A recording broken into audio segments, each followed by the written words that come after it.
क्या कभी आपकी स्पिरिचुअल जर्नी में ऐसा हुआ है कि आपको लगता है you are shouting into a void, कोई सुन नहीं रहा, कोई रिस्पॉन्स नहीं दे रहा, और in fact it feels like you are talking to a friend who has ghosted you after the last text? या और हमारे लाइफ में हम हमेशा ऐसा करते हैं क्योंकि हमें ना एनलाइटनमेंट का क्विक फिक्स चाहिए। हमारे ड्रीम्स, हमारे विशेस को फुलफिल करने के लिए झटपट झटपट जो हो सके हम वो करना चाहते हैं। या ये मेडिटेशन काम नहीं आई तो ये करके देखते हैं, ये प्रेयर काम नहीं आई तो ये प्रेयर करके देखते हैं, ये भगवान काम नहीं आ रहे हैं तो इन भगवान को ट्राई करके देखते हैं, कोई तो काम आएगा। या आई नो। और जब आप आज की स्टोरी सुनेंगे तो ये सारे थॉट्स अपने दिमाग में रखिएगा, because you are going to get the answers, because sometimes our answers are hidden in the plain sight, it's just that we don't want to see it. Well, welcome back to my channel, The Smiling Storyteller, where we are celebrating 9 days of Navratri with a twist. मैं इन 9 days आपके लिए लेकर आ रही हूँ 9 ऐसी motivational stories जिनको सुनकर आप अपनी लाइफ, अपने एक्शंस, अपने डिसीजंस बेटर कर सकते हैं, इम्प्रूव कर सकते हैं, and trust me, these all work. For those who are new, I am Priyanka and I happen to speak on things, stories, experiences and opinions that truly matter. Are you started for today's story? Let's get started.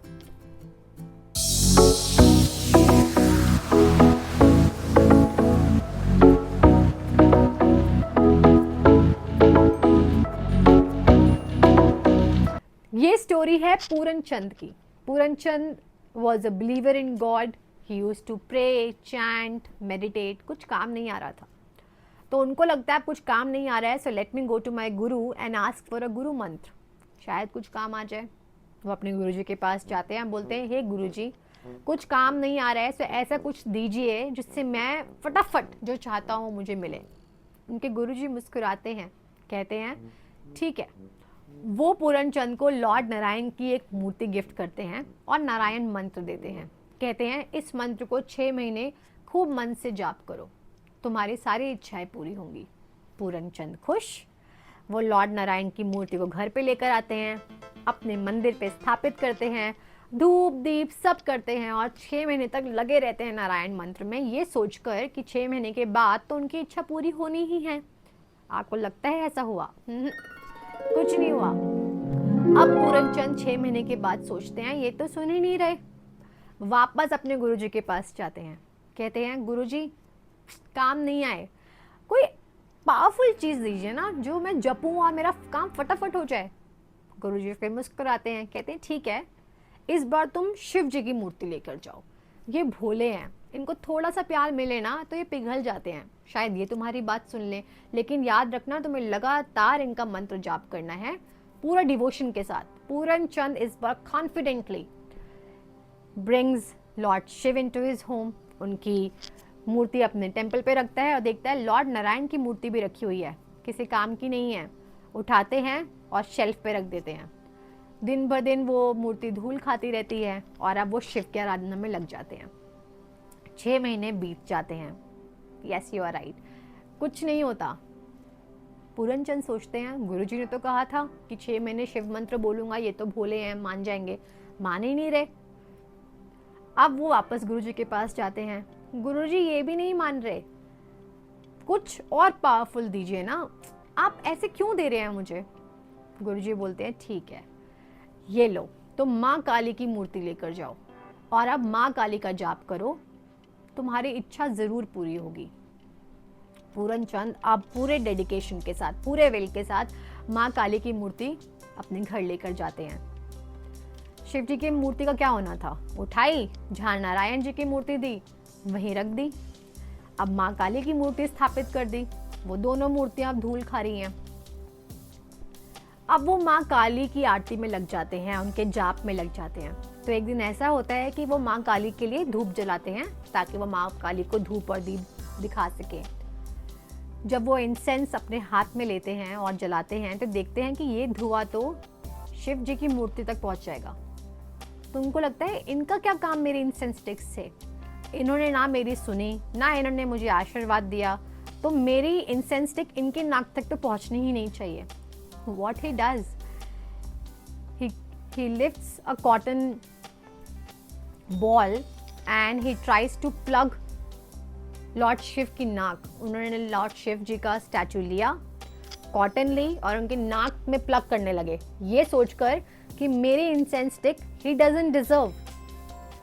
बस होना क्या था, उसी क्षण Lord Shiv पूरन चंद को महादर्शन देते हैं। Lord Shiv मुस्कुरा रहे होते हैं, हंस रहे होते हैं।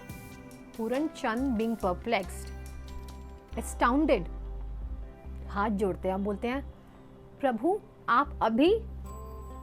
शिव जी बोलते हैं हाँ, अब मांगो वरदान, मैं तुम्हें देने के लिए रेडी हूं। पूरन चंद अगेन सरप्राइज्ड, कहते हैं एक बात बताइए प्रभु, मैंने 6 महीने आपके मंत्र पढ़े, 6 महीने आपकी मूर्ति को धूप दीप सब जलाया, तब तो आप आए नहीं और आप अब आ रहे हैं। शिव जी क्या बोलते हैं, और ये ध्यान से सुनिए क्योंकि ये हम सबके लिए एक लेसन है। शिव जी बोलते हैं इसमें कोई अचंभित होने वाली बात ही नहीं है।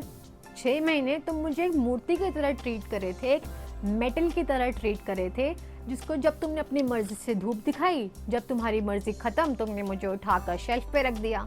लेकिन आज तुमने उस मूर्ति को एज अ लिविंग आइडेंटिफाई किया, क्योंकि तुमने आज ये आइडेंटिफाई किया कि मैं वही हूँ, क्योंकि तुमने आज कॉटन, एक रुई मेरे नाक में घुसाने की कोशिश करी ताकि इंसेंस का धुआं मुझ तक ना पहुंचे। दैट मीन्स तुमने ये मान लिया कि वो मैं ही हूँ, और जब तुमने यही मान लिया कि मैं ही हूँ तो मैं कैसे भला तुम्हारे सामने नहीं आता।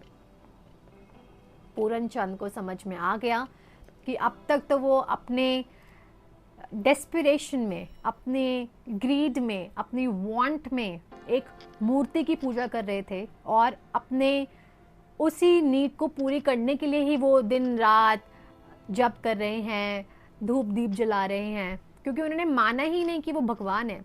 लेकिन जब उन्होंने एक्चुअल में मूर्ति को मूर्ति ना समझकर ये माना कि ये शिव हैं और इनके पास धुआं पहुंचेगा, इनके नाक में मैं रुई डाल दूं, तब उन्होंने एक्चुअली रियलाइज़ किया कि वो भगवान स्वयं खुद हैं। एंड बस उसी टाइम पे पूरन चंद ने हाथ जोड़े और बोला कि मुझे कोई बूंद नहीं चाहिए, मैं आपके प्रेम से ही इतना प्रसन्न हो गया हूँ कि मेरी लाइफ, मेरा जीवन धन्य हो गया है। Now as I wrap up Puran Chand story, time to reflect. हम में से कितने ऐसे लोग हैं जो अपनी स्पिरिचुअल जर्नी में कनेक्शन ढूंढते हैं, मोटिव नहीं। हम में से कितने ऐसे लोग हैं जो अपनी जर्नी को एम्ब्रेस करते हैं, ना कि कोई किसी की भी जर्नी एक्सेप्ट कर लेते हैं एट अ फेस वैल्यू, ये इसके लिए काम कर रहा है तो मेरे लिए भी करेगा। और हम में से कितने लोग हैं जो अपनी जर्नी में मीनिंग ढूंढते हैं, माध्यम नहीं अपनी विशेष को पूरी करने का। क्योंकि हमारी journey is a lot about patience, faith, trust and that perseverance. हम जब तक अपनी स्पिरिचुअल जर्नी में, जब तक अपने इष्ट के साथ बैठकर वो कनेक्शन नहीं जोड़ेंगे, आप इस वर्ल्ड दुनिया में तो definitely we have thousands of wishes waiting to be fulfilled. But मुझे ऐसा लगता है, it's my personal experience also, जब तक आपने अपना कनेक्शन ही नहीं बिठाया, जब तक आपको अपनी जर्नी पे विश्वास ही नहीं हुआ, और जब तक आपने उन पे विश्वास नहीं किया, things pretty hard.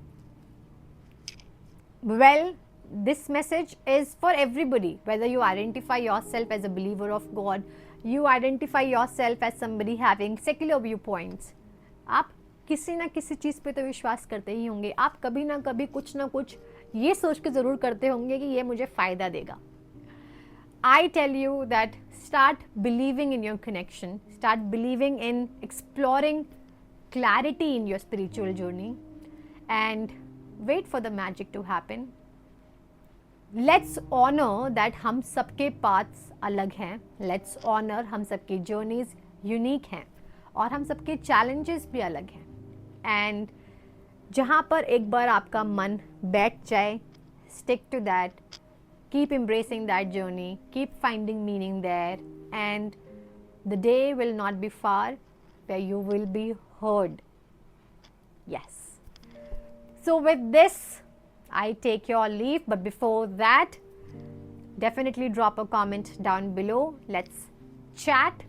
If you like my video, hit that button, definitely share this video to people across, and subscribe to my channel if you haven't.